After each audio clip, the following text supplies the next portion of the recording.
Hello दोस्तों, good morning, जय श्री महाकाल। तो हम सभी सुबह सुबह रेडी होकर पहुंचे हमारे दोस्त को लेने के लिए। हम कर रहे थे वहाँ हमारे दोस्त का इंतजार कि हमने देखा वहाँ हमें मिश्रा जी मिले। मिश्रा जी से मुलाकात करने के बाद और हमारे दोस्त को पिक करने के बाद हम निकल पड़े आगे हमने की कुछ पेट पूजा करने के बाद आगे का जो नज़ारा था भाई, हम गए आगे। मेरा तो सर घूम रहा था। मेरी और मेरे दोस्त की हालत तो फिर भी ठीक थी, लेकिन जो थर्ड पर्सन थी उसकी हालत तो इतनी ख़राब हो रही थी कि क्या ही बताऊँ। लेकिन आगे जो नज़ारा देखने को मिला ना, वो काफ़ी ज़्यादा शानदार था। लेकिन वहाँ पर हम रुक नहीं पाए। लेकिन आप जाओ तो आप वहाँ पर ज़रूर रुकना, कुछ फ़ोटो वीडियो ज़रूर शूट करना, बहुत अच्छा नज़ारा देखने को मिलेगा। पर जैसे तैसे हमारी मंजिल हमने तय कर ली और फाइनली हम पहुँच गए ओमकारेश्वर। वहाँ पर एंटर होने के बाद हमने पी सिकंजी पीने के बाद में उसके बाद हम पहुँचे आगे पहुँचे। वहाँ पर देखा मैंने कि बहुत अच्छा व्यू दिख रहा था। तो वहाँ पर हमारे जो साथ वाले थे, कोई आगे कोई पीछे निकल गए।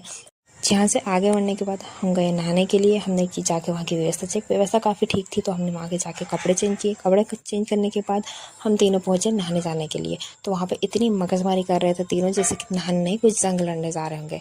उसके बाद फाइनली हम पहुँच गए पानी के अंदर हम लोगों ने की बहुत सारी खूब मस्ती करने के बाद में कुछ फ़ोटो वगैरह लेने के बाद हम पहुँचे वहाँ से आगे फाइनली दर्शन करने के लिए जा रहे थे। देखा भाई, इतनी ज़्यादा भीड़ थी, बहुत ज़्यादा भीड़ थी।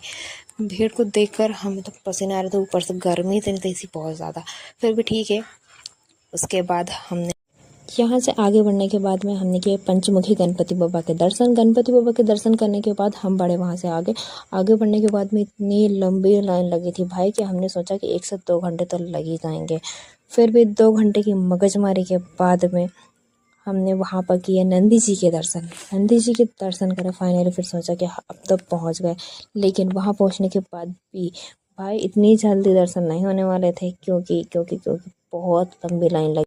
लेकिन मंजिल अब ज़्यादा दूर नहीं थी, क्योंकि मंदिर में एंटर हो चुके थे। मंदिर में एंटर होने के बाद हमने किए कुछ माता जी के दर्शन और वहाँ पर भोले बाबा के दर्शन किए, जो वहाँ पर फूल भी चढ़ा सकते थे और जल भी चढ़ा सकते थे। उसके बाद में आगे दर्शन करने के बाद हम वहाँ से निकले बाहर निकल के हम कोई सा पुल पर गए। पुल का नाम झूला पुल था कुछ। झूला पुल पर हमने किया वहाँ पर कुछ फ़ोटो वगैरह शूट करके हमें लग रही थी बहुत ज़ोरों की भूख। तो हमने पहले बैठने की जगह देखी तो वहाँ पर व्यू काफ़ी अच्छा था। यहाँ पर बैठ के हमने खाना वाना खाया। खाना खाकर यहाँ से आगे बढ़ने के बाद में कुछ खरीद तो पाए नहीं, क्योंकि तबीयत काफ़ी ज़्यादा ख़राब हो गई थी और धूप इतनी पड़ रही थी कि मन हो नहीं रहा था कि और कहीं का प्लान बना पाएंगे। इसलिए हम सभी निकल पड़े घर की ओर। निकलते हमें हो चुकी थी शाम, और रास्ते में ये क्या पानी गिर रहा है भाई और हवा चल रही है। लेकिन यहाँ तो बारात निकल रही है और हमारा मन हो रहा था कि हम भी जाकर डांस करें, लेकिन हम तो फिर भी निकल लिए वहाँ से कि हमें जल्दी घर पहुँचना था। फिर वहाँ से हम सीधा पहुँच जाते हैं घर। कहीं